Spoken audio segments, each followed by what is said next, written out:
నమస్కారం, వార్తలకు స్వాగతం. ముందుగా ముఖ్యాంశాలు. అక్షింతలు ఇంటింటికి పంచడమే తప్ప దేశంలో అభివృద్ధి ఎక్కడ చేశారని ప్రశ్నించిన మంత్రి సీతక్క.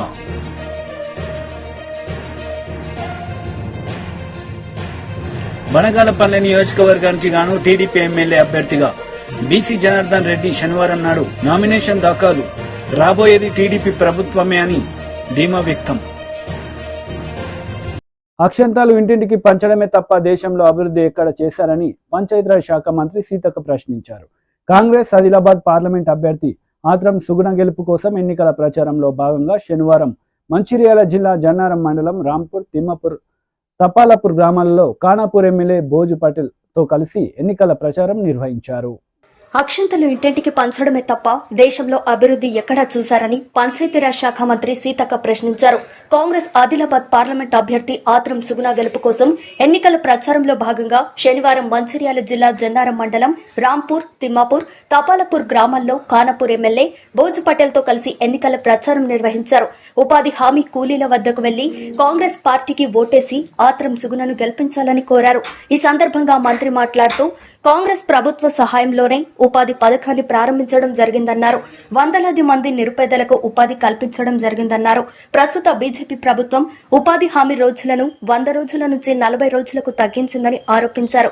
దేశంలోనే పలు కంపెనీలను ప్రైవేట్ పరం చేసి పెద్దలకు కట్టబెట్టాలని ప్రధాని నరేంద్ర మోడీ చూస్తున్నారని ఆరోపించారు. రాష్ట్రంలో బీఆర్ఎస్ పార్టీ పనైపోయిందని, పార్లమెంట్ ఎన్నికల్లో బీఆర్ఎస్ కు ఒక సీటు కూడా రాదని అన్నారు. ఇచ్చిన హామీ ప్రకారం కాంగ్రెస్ ప్రభుత్వం మహిళలకు ఉచిత బస్సు ప్రయాణం, 500 రూపాయలకే గ్యాస్ సిలిండర్, ఉచిత కరెంట్ ని ఇస్తుందని ఎన్నికల కోడ్ కాగానే మిగతా హామీలు అమలు చేయడం జరుగుతుందని పేర్కొన్నారు.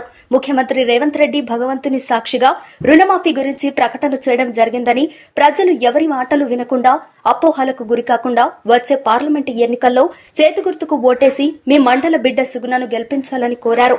ఈ కార్యక్రమంలో కాంగ్రెస్ పార్టీ మండల అధ్యక్షుడు ముజాఫర్ అలీఖాన్, సీనియర్ నాయకులు రాజశేఖర్, సుభాష్ రెడ్డి, మోహన్ రెడ్డి, సయ్యద్ ఇసాక్, మత్స్య శంకరయ్య, లక్ష్మీనారాయణ, రియాజుద్దీన్, ఫసీవుల్లా, మాణిక్యం, కరుణాకర్, ముత్యం, రాజన శంకర్, రాజేశ్వర్ తదితరులు పాల్గొన్నారు. ఈరోజు ఇక్కడ ఆదిలాబాద్ జిల్లాలోని ఆదిలాబాద్ పార్లమెంట్ పరిధిలో ఉన్నటువంటి జన్నారం మండలం ఖానాపూర్ నియోజకవర్గం మా సోదరుడు వెడంబొజ్జు గారు, ఇక్కడ స్థానిక మండల నాయకులు అందరం కూడా వివిధ గ్రామాలకు ప్రచారానికి రావడం జరిగింది. ప్రజలలో మంచి స్పందన ఉంది. కాంగ్రెస్ ఏం గ్యారంటీ అని కొంతమంది దుర్మార్గులు దుష్ప్రచారం చేస్తారు. అందుకని ఇక్కడ జరుగుతున్న మేము ఇట్లా వెళ్తుంటే ఇక్కడ జరుగుతున్నటువంటి ఉపాధి హామీ కడివేడు ఉపాధి హామీ చట్టం కాంగ్రెస్ పార్టీ భూమి లేనటువంటి పేదలకు, పని దొరకనటువంటి శ్రామికుల కోసం ఆనాడు యూపీఏ చైర్పర్సన్ గా సోనియమ్మ ఇచ్చినటువంటి చట్టంతో ఈ రోజు ఉపాధి హామీ చట్టం 100 రోజుల పని వర్కులు నడుస్తుంది. ఈ 100 రోజుల పనే వారికి మేజర్ ఉపాధి. మీకందరికి కూడా తెలుసు, గతంలో కరోనా వస్తే హైదరాబాద్ వివిధ రాష్ట్రాలలో చదువుకోవడానికి పోయినోళ్లు, చదువుకున్నోళ్లు, ఉద్యోగాలు వదిలేసి వచ్చినటువంటి వాళ్ళు గ్రామీణ ప్రాంతాలకు వచ్చినప్పుడు ఏం దొరికిందంటే ఉపాధి. కరోనా టైంలో ఉపాధి హామీ పని. మరి మోడీ గారు ఏమిచ్చిర్రు? తాలి బనావో ఏంటి, తాలి బజావో, అదే విధంగా దీపం వెలిగించి, ఈ రెండు తప్ప ఏదైనా మార్గం ఇచ్చిరా.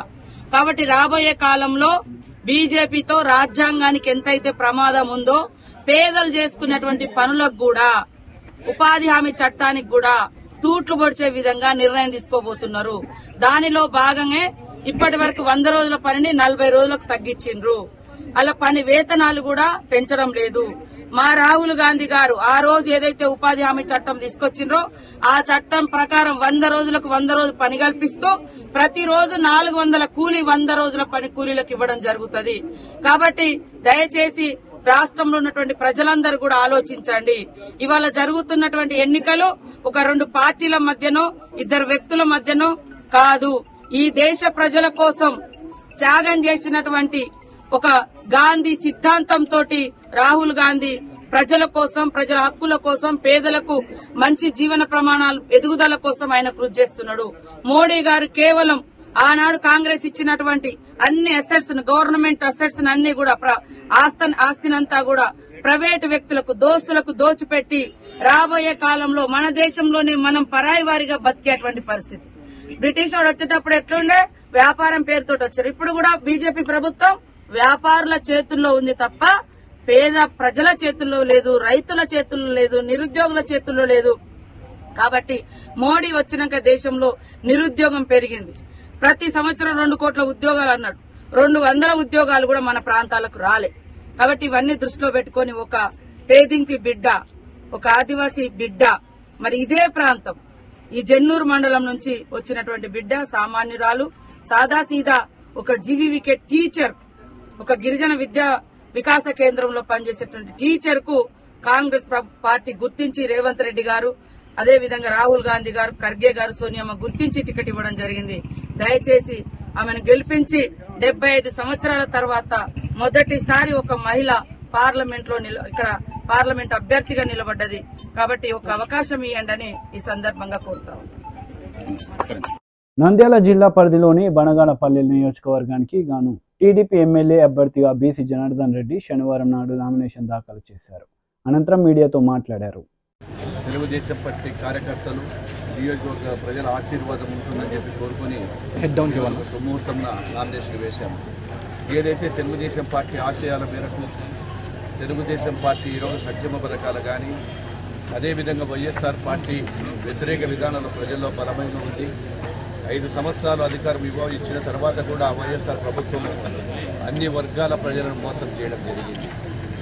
సంక్షేమ పథకాలే కాకుండా రాష్ట్రాన్ని ఈరోజు ఎక్కడైనా కానీ ఒక ప్రభుత్వం వచ్చిన తర్వాత పరిపాలనలో రాష్ట్రాన్ని ఏదో 19,000 చేస్తారు. మరి ఈ వైఎస్ఆర్ ప్రభుత్వం వచ్చిన తర్వాత మొట్టమొదటనే విధ్వంసంతో మొదలుపెట్టి అదేవిధంగా కార్యకర్తల మీద దాడులు, కేసులు, అనేకమైనటువంటి అరాచకాలు చేయడం జరుగుతూ ఉంది. రైతులను గాలికి వదిలేశారు. ఏదైతే నిరుద్యోగ సమస్య ఉందో నిరుద్యోగులు కూడా గాలికి వదిలేసి ఆ రోజు జనవరి జాబ్ క్యాలెండర్ అని చెప్పినటువంటి జగన్మోహన్ రెడ్డి జాడే లేకుండా పోయింది. ఆ రోజు మద్యపాన నిషేధం అన్నారు. మద్యపానాన్ని కూడా ఆ రోజు నిషేధం చెప్పినటువంటి ఒక వ్యక్తి ఈరోజు మద్యపానానికి సంబంధించినటువంటి బాండ్లను కొదువకు పెట్టి నిషేధించేదాన్ని షరతువాడికి పోయి విడతల వారీగా లోన్లు తీసుకొని ప్రజల మీద ఈరోజు భారం మోపడం జరిగింది. ఆ రోజు విద్యుత్ బిల్లులు పెంచనన్నాడు. రాష్ట్రంలో ఎక్కడా లేని, ఏ రాష్ట్రంలో లేని విధంగా విద్యుత్ బిల్లులు, ఆర్టీసీ ఛార్జీలు పెంచడం జరిగింది. అదేవిధంగా ప్రతి ఒక్కరిని కూడా నేను మైనార్టీలను ముఖ్యంగా ఆదుకుంటానని చెప్పి ఈరోజు మైనార్టీలను కూడా గాలికి వదిలేయడం జరిగింది. విదేశీ విద్య కావచ్చు, సంక్షేమ పథకాలు కావచ్చు, రంజాన్ తోఫా కావచ్చు, వాళ్ళకు ఉన్నటువంటి గురులే గారికి ఇచ్చేది కావచ్చు, అదేవిధంగా మసీదుల రిపేర్కి ఇవ్వడం కానీ, బేస్మాములకు, ఇమాములకు ఇచ్చేటువంటి ప్రతి దాంట్లో కూడా మైనార్టీలను మోసం చేసి గత ప్రభుత్వంలో ఎంతోమందికి రుణాలు కూడా ఇవ్వడం జరిగింది. అందరినీ కూడా సమానంగా చూసేటువంటి ప్రభుత్వం తెలుగుదేశం ప్రభుత్వం. ఈరోజు వాళ్ళు గొప్పగా చెప్తా ఉన్నారు అధికారంలోకి వచ్చిన తర్వాత చేస్తున్నామని. ఎక్కడ కూడా ప్రజలు ఈరోజు తిరగబడ్డారు. ఫ్యాను రెక్కలు విరిగిపోయాయి. జనమంతా కూడా వెంట పడుతూ ఉన్నారు. ఎక్కడికి వెళ్ళినా తెలుగుదేశం మళ్ళీ ఒక చంద్రబాబుతోనే రాష్ట్రం బాగుపడాలంటే సాధ్యము. అనుభవం గల నాయకుడు రావాలి. ఒక్క ఛాన్స్తో మోసపోయాము, మళ్ళీ మోసపోమని చెప్తున్నారు. ఖచ్చితంగా తెలుగుదేశం పార్టీ అధికారంలోకి వస్తుంది. ప్రజలు విజయకేతం వెలిగిస్తున్నారు. ఈరోజు బనగానపల్లి పట్టణంలో కూడా ప్రజలందరూ కూడా ఎప్పుడెప్పుడు ఎన్నికలు వస్తూ ఉన్నాయి కాబట్టి ఖచ్చితంగా విజయం సాధిస్తామని, అదేవిధంగా చంద్రబాబు గారిని ముఖ్యమంత్రి చేస్తారని చెప్పి కోరుకుంటున్నాం. ఇక్కడికి వచ్చినటువంటి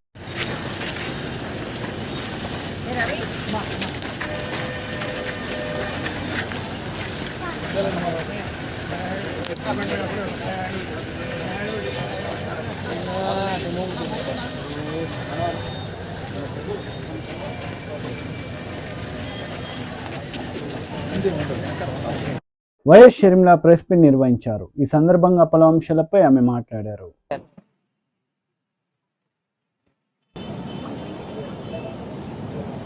2019లో వివేకానంద రెడ్డి గారు చనిపోయినప్పుడు అప్పుడు చంద్రబాబు గారు ఈ హత్య చేయించారు అని ఏమన్నారు, నారాసుర రక్త చరిత్ర అని మాట్లాడిన వాళ్ళు, సాక్షిలో పెద్ద పెద్ద బ్యానర్లు, సాక్షి ఛానల్లో మారుమ్రోగించిన వాళ్ళు, అప్పుడు ఎలక్షన్లప్పుడు వాళ్ళు మాట్లాడొచ్చు, దాంట్లో తప్పులేదు. ఇప్పుడు 5 సంవత్సరాలైనా న్యాయం జరగకపోతే మేము గొంతెత్తితే అది కూడా ఏదైతే సాక్ష్యాలు ఆధారాలతో సిబిఐ చెప్తుంటే ఆ విషయాలు మేము మాట్లాడుతుంటే మేము మాట్లాడడానికి వీల్లేదు అంటున్నారు. ఇది న్యాయం అవునో కాదో రాష్ట్ర ప్రజలందరూ గమనిస్తున్నారు. జగన్మోహన్ రెడ్డి గారికి ఒక చిన్న రాయి తగిలితే దానికి హత్యాయత్నం అని పెద్ద బ్యానర్ ఐటమ్ గా వేసుకున్నారు. అంటే ఒక చిన్న రాయితో మిమ్మల్ని హత్య చేసేంత ప్రయత్నం జరిగింది అని మీరు చెప్తున్నారు. మరి చిన్న రాయితో కొడితేనే మీకు హత్యాయత్నంలా ఉంటే రాజశేఖర రెడ్డి గారి తమ్ముణ్ణి, వివేకానంద రెడ్డి గారిని, ప్రజానాయకుణ్ణి 7 సార్లు తల మీద గొడ్డలితో నరికి నరికి నరికి నరికి నరికి నరికి నరికి 7 సార్లు నరికితే ఆయన మెదడులో ఉన్న ఎంకలు కనిపిస్తున్నాయి. ఆయన మెదడు బయటకు వచ్చింది, తల మీద ఉన్న ఎంకలు కనిపిస్తున్నాయి, మెదడు బయటకు వచ్చింది. కానీ అది మాత్రం సాక్షికి హార్ట్ అటాక్ లాగా ఎందుకు కనిపించిందో జగన్మోహన్ రెడ్డి గారు సమాధానం చెప్పాలి. చనిపోయినప్పుడు వివేకానంద రెడ్డి గారు చనిపోయినప్పుడు సిబిఐ కోరిన జగన్మోహన్ రెడ్డి గారు, సిబిఐ ఎంక్వైరీ కోరిన జగన్మోహన్ రెడ్డి గారు అధికారంలోకి వచ్చిన తర్వాత సిబిఐ ఎంక్వైరీని ఎందుకు వద్దన్నారో జగన్మోహన్ రెడ్డి గారు ప్రజలకు సమాధానం చెప్పాలి. సిబిఐ దోషులు అని చేర్చిన అవినాష్ రెడ్డి గారిని ఎందుకు కాపాడుకుంటూ వస్తున్నారో, తన అధికారాన్ని కూడా దుర్వినియోగం చేస్తూ కర్నూలులో సిబిఐ అక్యూజ్డ్ని అరెస్ట్ చేయడానికి వస్తే తన పోలీసుల్నే, ప్రభుత్వ పోలీసుల్నే, రాష్ట్ర పోలీసుల్నే కంచెగా వేసి జగన్మోహన్ రెడ్డి గారు అధికార దుర్వినియోగం చేసి ఎందుకు కాపాడారో ఒక అక్యూజ్డ్ని రాష్ట్ర ప్రజలకు జగన్మోహన్ రెడ్డి గారు సమాధానం చెప్పాలి. 5 సంవత్సరాలుగా మీరు కాపాడడం ఒక ఎత్తు అయితే 5 సంవత్సరాల తర్వాత ఒక అక్యూజ్డ్ని, అది కూడా రాజశేఖర రెడ్డి గారి సొంత తమ్ముడు వివేకానంద రెడ్డి గారిని అతి క్రూరంగా ఘోరంగా చంపించారు అని అక్యూజ్డ్ గా సిబిఐ చేర్చిన వాడిని మీరు ఎందుకు మళ్లీ ప్రోత్సహిస్తున్నారు, ఎందుకు మళ్లీ ఎంపీ టికెట్ ఇచ్చారో రాష్ట్ర ప్రజలకు జగన్మోహన్ రెడ్డి గారు సమాధానం చెప్పాలి. అన్నిటికంటే ముఖ్యంగా జగన్మోహన్ రెడ్డి గారు సమాధానం చెప్పాలి. 5 సంవత్సరాల క్రితం వివేకానంద రెడ్డి గారిని ఘోరంగా నరికి చంపడం జరిగింది.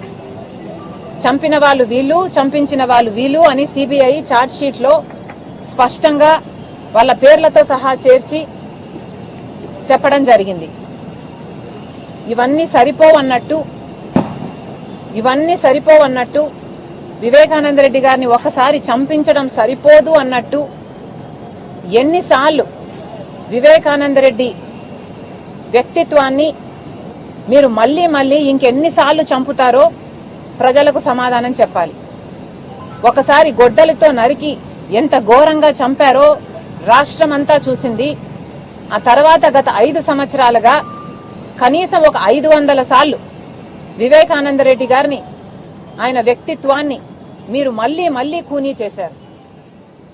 ఎందుకు అని అడుగుతున్నాం. పైనేమో కుప్పం నియోజకవర్గ టీడీపీ ప్రస్తుత మాజీ ప్రజా ప్రతినిధులతో నారా భువనేశ్వరి ముఖాముఖి కార్యక్రమంలో పాల్గొన్నారు. ఈ సందర్భంగా పలు అంశాలపై ఆమె మాట్లాడారు. వాళ్ళ కోసం, వాళ్ళ కుటుంబం కోసం, వాళ్ళ బిడ్డల కోసం, వాళ్ళ భావి తరాల కోసం మీరు కూడా గుర్తుంచుకోవాలి. చివరికి అది మన కోసం, మన ఆంధ్ర రాష్ట్రం కోసం. అందుకే మీరు కింద గ్రామాలకు వెళ్ళి మీరు తప్పకుండా పనిచేయాలని నేను కోరుతున్నాను. ఏదో ఈ నాయకుడు వస్తాడో అతను వచ్చి చేసుకుంటాడు మనకెందుకు అనే భావనలన్నీ పక్కన పెట్టి మీరందరూ ముందుకి రావాలని నేను కోరుకుంటున్నాను. అట్లానే 5 సంవత్సరాలు మన తెలుగుదేశం కార్యకర్తలు నేను మర్చిపోను. చాలా మంది ఎన్నుకోంది ఈ రాక్షస ప్రభుత్వం. ఎట్లయినా ఆ కార్యకర్త బయటికి రావాలి అనేదే ఆయన లక్ష్యంతో ఆయన ముందుకెళ్తున్నారు. ఎందుకంటే ఆయన కూడా మీతో పాటు కలిసి మెలిసి ఉన్నారు ఎక్కువ సమయం, మా కుటుంబంతో కాదు. అందుకే ఆయనకి ఎక్కువ ప్రేమ తెలుగుదేశం పార్టీ అంటే ఆంధ్ర రాష్ట్రం ప్రజల కంటే. అందుకే మరొక్కసారి మీకు గుర్తు చేస్తున్నాను, మీరందరూ ఈ ఎలక్షన్లో అందరం కలిసి కట్టుగా మనం పోరాడాలి. చంద్రబాబు నాయుడు గారి నాయకత్వాన్ని తీసుకురావాలి.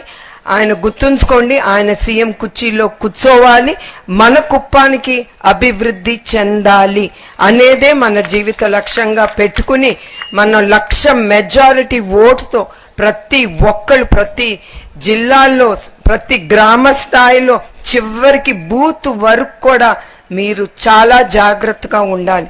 ఒక్కొక్కసారి అక్కడే జరుగుతుంది, ఆఖరి నిమిషంలో మీకు చాలా ఇబ్బందులు ఎదుర్కొంటారు. మీకు నేను చాలా ఓపెన్ గా చెప్తున్నాను, మీకు చాలా చెప్తారు మన అపోజిషన్ ఇప్పుడుండే ఈ ప్రభుత్వం. ఇది చేస్తాం అది చేస్తాం మిమ్మల్ని లోబెట్టుకోవటానికి చేస్తారు. మీరు అది కాదు చూడాల్సింది చివరికి మీకు ఇక్కడ తెలుగుదేశం పార్టీలో దొరికే మర్యాద వేరే పార్టీలో దొరకదు. ఆ నమ్మి మన తెలుగుదేశం లీడర్లు అక్కడ చాలా మంది కూడా వెళ్ళారు. వాళ్ళు ఇప్పుడు కూడా అనుకుంటారు ఇక్కడిచ్చిన ప్రేమ గౌరవం వాళ్ళకి అక్కడ దక్కట్లేదని. వాళ్ళ అవసరం కోసం లీడర్ని లాక్కుని వాళ్ళని తీసుకెళ్లి చివరికి ఆ మూలలో కూర్చోబెడతారు. వాళ్ళకి మర్యాద అనేది చూపించరు. అది మీరందరూ గుర్తుంచుకోవాలి.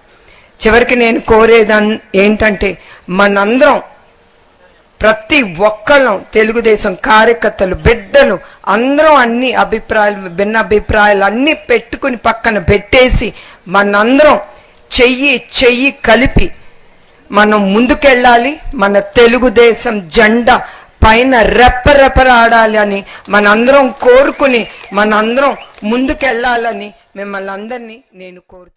MP Vijayasai Reddy press meet నిర్వహించారు. ఈ సందర్భంగా పలు అంశాలపై ఆయన మాట్లాడారు.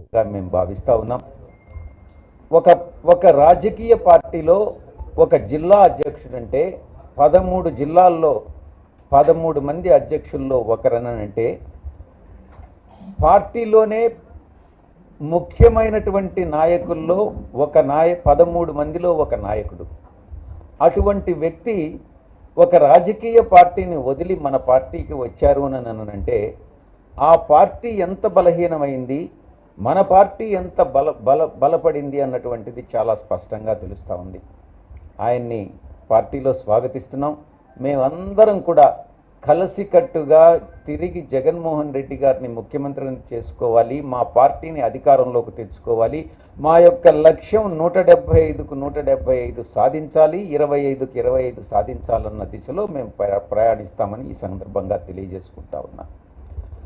మరొక 2 విషయాలు ఈ దృష్టికి తీసుకురావాలి.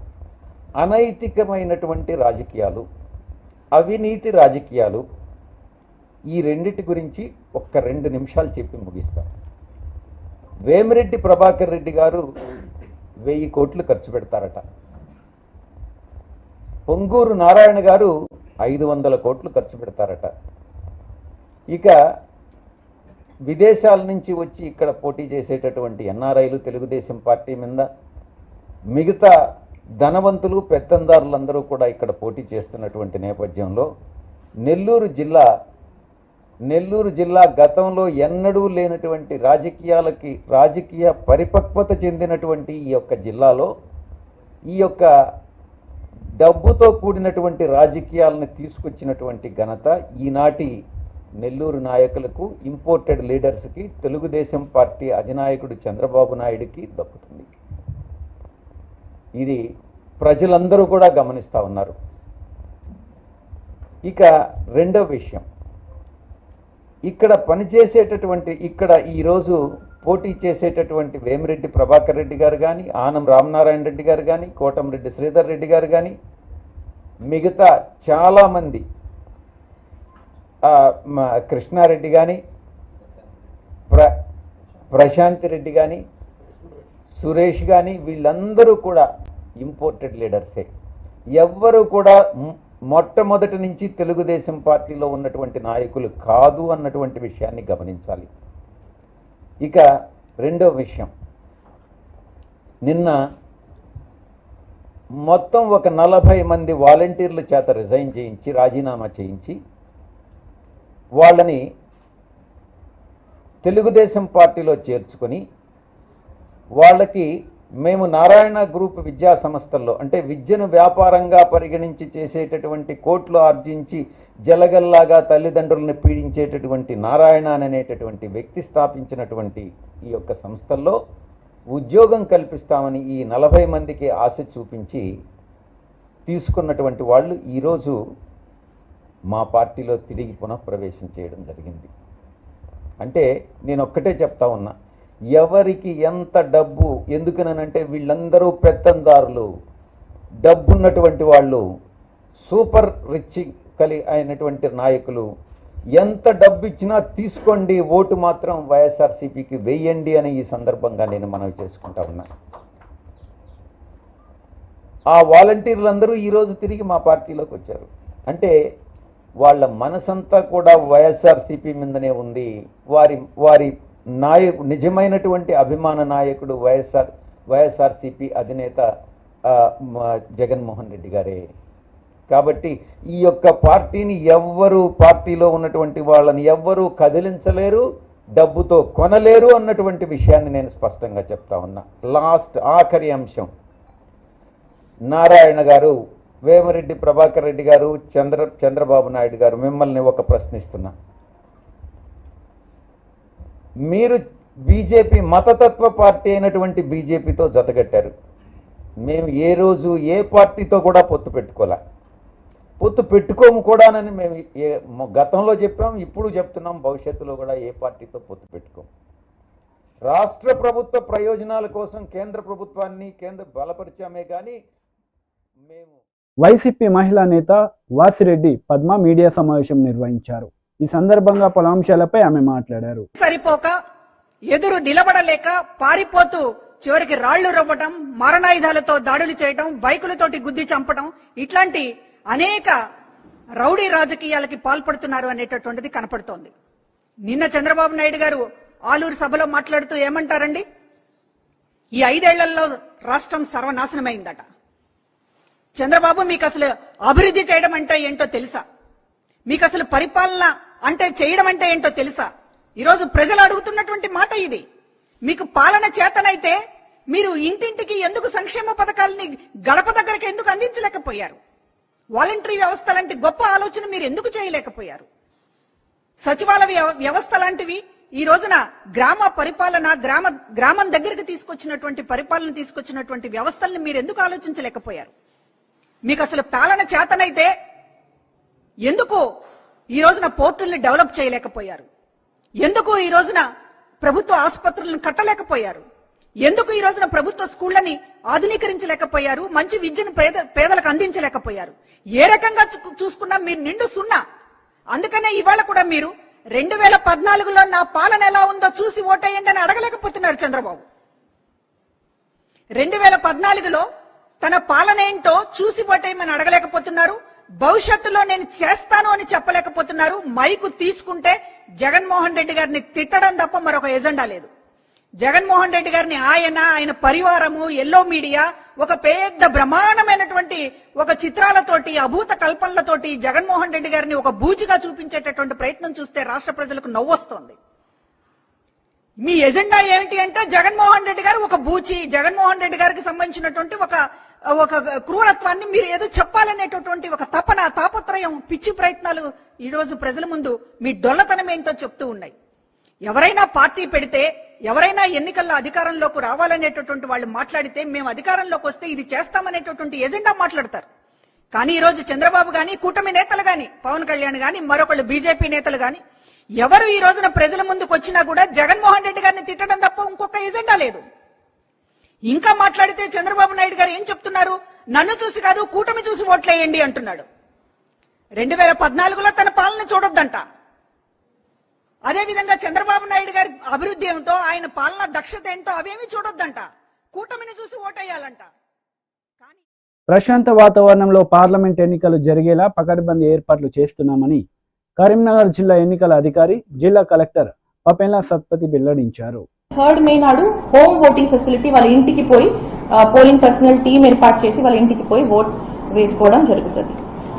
ఆ తర్వాత ఒక 13 కేటగిరీస్ నుంచి మనకి ఎసెన్షియల్ ఓటర్స్ అంటే ఎవరైనా ఎసెన్షియల్ సర్వీసెస్ అందజేసిన వాళ్ళు ఉంటారు, వాళ్ళకి మనము 12D కూడా ఇవ్వగలుగుతాము. అలాంటి మంది మనకి 15,000 మంది దాకా ఉన్నారు. సో వాళ్ళకి ఫామ్ 12D మనం అందజేస్తాము. ఒకవేళ వాళ్ళు పోలింగ్ స్టేషన్ కి రాకుండా ఇక్కడ 12D యూజ్ చేయాలనుకుంటే ఈ విధంగా యూజ్ చేయొచ్చు 12D. తర్వాత పోస్టల్ బ్యాలెట్స్ కూడా గత సాధారణ ఎన్నికల అసెంబ్లీ ఎన్నికలలో మనకి almost second in the state ఉన్నాం. మనం 8,800 వరకు పోస్టల్ బ్యాలెట్స్ మనము అందజేయడం జరిగింది, మనకి తిరిగి రావడం జరిగింది పోస్టల్ బ్యాలెట్స్. సో ఈసారి కూడా పార్లమెంటరీ కాన్స్టిట్యున్సీ వాటికి చూస్తే 12,000 వరకు మనకి అవకాశం ఉంటుంది పోస్టల్ బ్యాలెట్స్ రావడం. టెస్లా అధినేత ఎలాన్ మస్క్ భారత పర్యటన వాయిదా పడింది. ఈ నెలాఖరులో మస్క్ భారత్లో పర్యటించి ప్రధాని మోదీతో భేటీ కావాల్సి ఉంది. దురదృష్టవశాత్తు టెస్లా వ్యాపార బాధ్యతలు నిర్వహించాల్సి ఉన్నందున భారత పర్యటన వాయిదా వేసుకోవాల్సి వస్తుందని ఎలాన్ మస్క్ ఎక్స్లో పోస్ట్ చేశారు.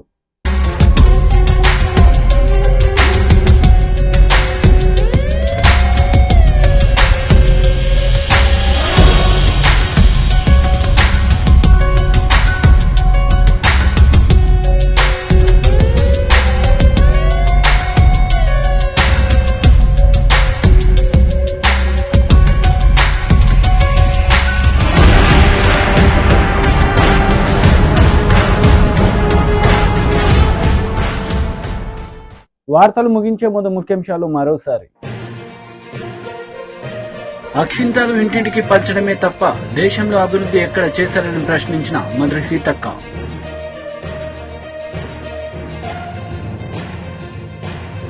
బనగాలపల్లి నియోజకవర్గానికి గాను టీడీపీ ఎమ్మెల్యే అభ్యర్థిగా బీసీ జనార్దన్ రెడ్డి శనివారం నాడు నామినేషన్ దాఖలు.